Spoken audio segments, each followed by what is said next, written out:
All right, let's dive into the future of transportation. Sounds good. We're looking at a YouTube video titled, China has launched new generation transport shocking the US. Uh, oh. Yeah, a little dramatic, right? Yeah. But it's got some cool stuff in there. And we're going to look at cutting edge vehicles from both China and the US. I think it's really interesting to see how these two countries are tackling these innovations Yeah. in Yep. such different ways. Yeah, for sure. Okay, so the video kicks off with a bunch of China's newest vehicles, starting with the BYD Yangwang U8. Okay. It's a floating SUV. Ooh. I know, right? Yeah. Not for like chilling on a lake, though. More like, picture this, you're caught in a flash flood, Okay. and boom, your car turns into a boat. That is wild. But I have to ask, how expensive is something like that? Right. You'd think it'd be some crazy expensive concept car, but it's actually priced around $50,000. Really? I That's actually did pretty that. attainable for such advanced technology. Yeah, pretty amazing. Speaking of accessible, they've also got this unmanned aerial train. It's like a train, but it glides above the city. Like a monorail. Kind of, but no track. It's suspended in the air, goes about 60 kilometers an hour, Mhm. carries 200 passengers. Wow, that's a lot of people. But wouldn't that take forever to build all that infrastructure? Actually, a 10.5-kilometer line was built in just 7 months. 7. Man, Yeah, way faster than laying down traditional train tracks, right? that's incredibly fast. Okay, ready for this? We go from trains in the sky to taxis in the air. The EHang 216S, Okay. it's a drone taxi. A drone taxi, like a flying taxi. Yeah, fully autonomous, runs on electricity, so it's eco-friendly. That's impressive. But are they safe? I mean, what happens if something goes wrong up there? Well, the 216S actually has multiple safety systems. Like, even if a rotor fails, it can still land safely. Wow, that's reassuring. All right, next up is the NIO ET9. It's an electric sedan, but it can charge in 5 minutes. 5 minutes. That's crazy. Are you sure? Yep, 5 minutes. Plus, it's got this feature where it can shake snow off its roof. What? How does that even work? I don't know the specifics, but probably some sort of vibration system. You'd probably want to secure anything loose inside before you turn that on, though. Yeah, for sure. That rapid charging, though, Yeah, that suggests some serious advancements in battery tech. absolutely. Yeah, Maybe solid-state batteries. probably. Okay, hold on to your hat for this one. The Lazarus LMV 496. What is it? It's a motorcycle Okay. that turns into a flying machine. Wait, what? A flying motorcycle? Yes. It has FUR jet engines, Seriously? 1,300 horsepower, Ooh. and a 10-minute flight time. Okay, that's got to be ridiculously expensive. Oh, it is $500,000. Wow, that's a toy for the super rich. Yeah, definitely. But maybe a little more practical is the GAC Gove. It's a flying car. Another flying car. I know, right? But this one has a detachable drone module. Okay, so you can drive it like a regular car and then detach a part of it to fly. Yeah. It's designed to switch between driving and flying really smoothly. And it's supposed to be autonomous, too. And if it can recharge while it's flying. That's really innovative. Speaking of flying cars, the video also mentions the Flyer, another one. Maybe we should explain what an eVTOL is, just in case people aren't familiar. Oh, yeah, good point. Yeah. An eVTOL is an electric vertical takeoff and landing aircraft. Right? Basically, an aircraft that takes off and lands like a helicopter but runs on electricity. They're seen as, like, the future of urban air mobility. Yeah, like getting around the city without traffic. Exactly. You could bypass all those jams. Yeah. Okay, so this flyer is focused on personal urban transport, just zipping around the city, landing wherever you want. So instead of a car, you'd have your own personal eVTOL. Right.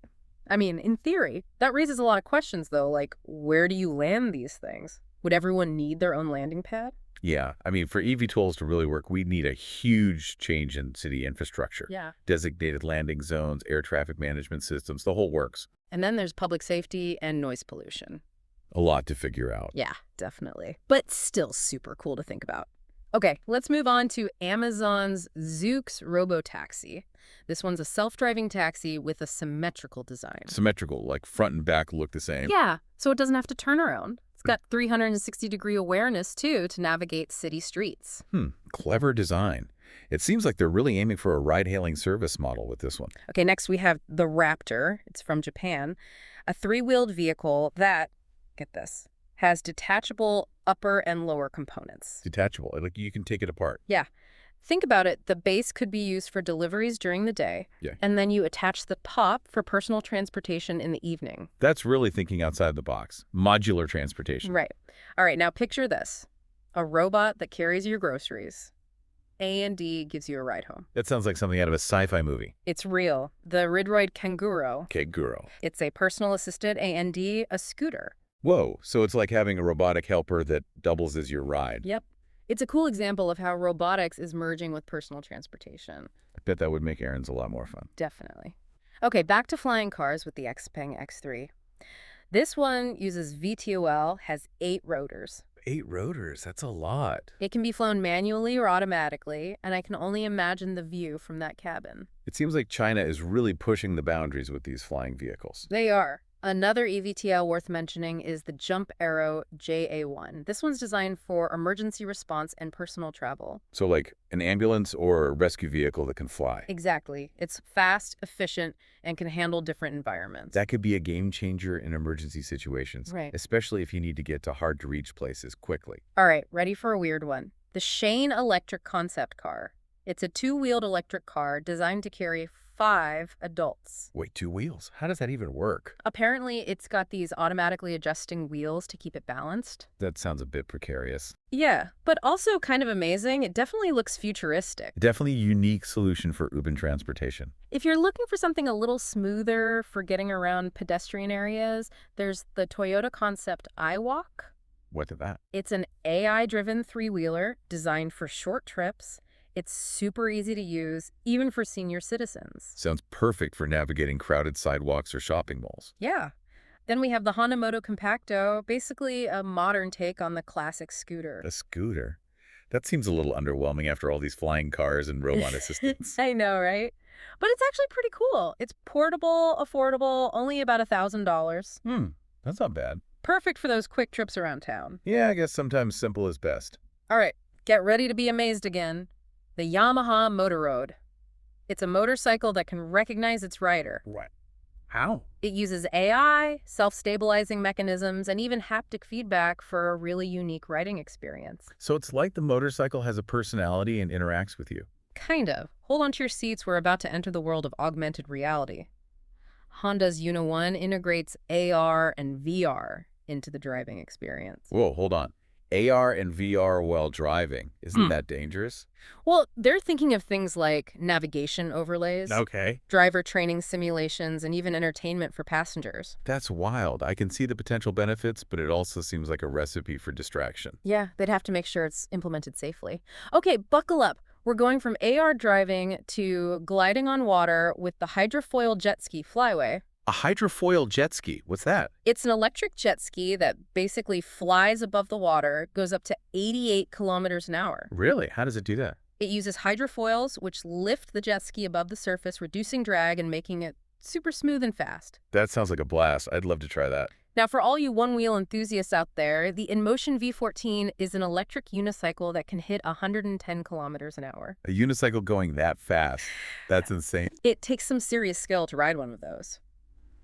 Moving on to autonomous pods, Origo is developing these pods for all sorts of things, from passenger transport to cargo delivery. So like little self-driving pods that can move people or goods around. Yeah, they're designed to be super versatile, work in all weather conditions, and be sustainable. That could be a game changer for logistics and last mile delivery. Last but not least, we've got the Rosenbauer RT. It's a hybrid fire engine. A hybrid fire engine. That's interesting. Yeah, it runs on electricity at emergency sites, which means less noise and fewer emissions. That makes sense, especially in urban environments where noise and air pollution are a concern. All right, so we just went through a ton of China's newest transportation innovations. I'm sensing a real push to be a leader in this field globally. Absolutely. China is putting serious money into all sorts of transportation tech, electric vehicles, autonomous systems, even those flying cars. They seem focused on making these technologies affordable and getting them out to the masses quickly. But what about the US? The video we're looking at focuses more on trends than specific vehicles. It mentions stuff like advanced electric motors, hydrogen fuel cells, sustainable aviation fuels. It seems like they're taking a different approach, more focused on developing those core technologies that can be applied to lots of different forms of transportation. Right. And we can't forget the big players in the US like Tesla, General Motors, Boeing, SpaceX, and all the government initiatives pushing for clean energy. The U.S. seems to be playing to its strength, things like software, artificial intelligence, and aerospace engineering. They're going for advanced features and cutting-edge tech. So it's like two different paths to the future. China with affordability and scale, and the US with high tech and advanced features. It's going to be interesting to see how this plays out in the long run. Definitely. And it's not just about the vehicles. It's about the whole infrastructure that supports them. That's a whole other race in itself. It's like we're seeing two totally different approaches, right? Yeah, it's fascinating. China's all about like making these cool new vehicles affordable for everyone. Yeah, exactly. It's like their strategy is to get as many people using these new technologies as possible. Makes sense. And then, they become the global leader in those markets. Right. Like they're already dominating the electric vehicle market Their EV market has grown so fast. because they made them affordable, right? Yeah. Government subsidies, a focus on producing EVs that regular people can buy. Yeah. And now you see those Chinese EVs popping up all over the world. Because they're cheaper than a lot of the competition. Exactly. So it's like China's playing the long game, focusing on volume, accessibility, bringing down the cost so everyone can benefit. Yeah, I think that's a really good way to put it. What about the US, though? What's their strategy? Well, they seem to be focusing more on the high end, the really advanced stuff. Like pushing the limits of what's possible, even if it's super expensive. Yeah, think of Tesla, for example. Right. Their cars are amazing, Super high performance. but pricey. Definitely not for everyone. Or SpaceX, shooting rockets into space. Exactly. It's like they're not afraid to go all out. They're going for the wow factor. Yeah, and they're really good at it. Hmm. The U.S. is strong in areas like software, artificial intelligence. Right, and aerospace engineering. So they're leveraging those strengths. To create, like, the premium products. Exactly. The best of the best. Yeah, it's a strategy that makes sense for them. So we've got China with affordability and scale, and the U.S. with, like, cutting-edge technology and luxury. Like two different philosophies clashing. Yeah, on the road to the future of transportation. And it's not just about the vehicles themselves. Right. It's about the infrastructure, too. Oh, yeah, that's a whole other thing. Like who's going to build the roads, the charging stations, all of that. So tell me more about this infrastructure race. Like, what's China doing? Well, they're putting a ton of money into electric vehicle charging networks Yeah, I heard about that. and high-speed rail systems. Makes sense with all those EVs they're producing. Exactly. They're creating this whole ecosystem. To support their vision. Yeah, it's like they're thinking ahead. Making it easy for people to actually use those vehicles. It's a smart strategy. So what's the U.S. doing? Are they just, like, letting China take the lead on infrastructure? Oh, no, they're definitely not sitting back. Okay, good. They're investing heavily in autonomous road networks. Like roads designed for self-driving cars. Exactly. Sensor technology, communication infrastructure, traffic management systems. That's a lot. It is, but it's the future, right? Yeah, it's kind of mind-blowing to think about. Imagine a world where cars talk to each other. And to the roads. Yeah. Smoother traffic flow, fewer accidents, Potentially. maybe even less congestion. Okay, so China's got high-speed rail. The U.S. is building smart roads for self-driving cars. It's like two different paths to the future. Both with their own pros and cons. Definitely. High-speed rail could be a game changer for long-distance travel, Makes sense. and self-driving cars could revolutionize personal transportation. Especially in cities. And for those last-mile deliveries. Right, getting that package from the warehouse to your doorstep. It's exciting to see how this all plays out. It is, but it's not just China and the U.S., right? Oh, right. You're absolutely right. You mentioned other countries are getting involved? Yeah, Japan, for instance, Oh, yeah. Japan is always on the cutting edge. especially with robotics and automation. So what are they doing in the transportation space? Well, they're making big advancements in self-driving cars, delivery robots, Not surprising. and they're also exploring new types of personal mobility, like small electric vehicles for cities. Makes sense for their crowded urban areas. Yeah, exactly. What about Europe? Oh, Europe is definitely a leader in sustainable transportation. Yeah, they've been pushing that for a while now. They're investing a lot in public transportation, electric vehicle charging infrastructure. And cycling. Right. They're going for a more holistic approach. Like thinking about the environment, energy And efficiency. quality of life. Yeah, that's important. It's not just about getting from point A to point B. It's about how we get there. And how it affects everything else. Exactly. It's actually really inspiring to see so many countries working on this. Yeah, it gives you hope for the future. Like this global effort to make transportation better, more sustainable. It's not just about competition either. Right. There's a lot of collaboration going on, too. Oh, that's good to hear. Companies, researchers from all over the world, they're sharing knowledge, working together. So it's not just a race. It's more like a joint effort to create something truly amazing. That's awesome. But with all this focus on technology, like all this automation, artificial intelligence, Hmm, are we losing something along the way? that's a great question. Like the human element. Yeah, What about the joy of driving, that feeling of freedom? it's definitely something to think about. I love the idea of a self-driving car taking over my commute. Yeah, who wouldn't? But part of me enjoys the act of driving. You like being in control, feeling the road. It's like, will we forget how to actually drive? Hmm, it's a valid concern. So we've talked about all this amazing tech, the different approaches, China versus the US and even infrastructure. But like, what about us? The humans, are we going to lose something with all this automation? That's a question a lot of people were wrestling with, yeah. Like, will we forget how to drive? Or, I don't know, will driving just become less fun? It's interesting, right? Technology, it can change our relationship with things in ways we don't always expect. Yeah, like I can totally see the appeal of a self-driving car, especially in rush hour.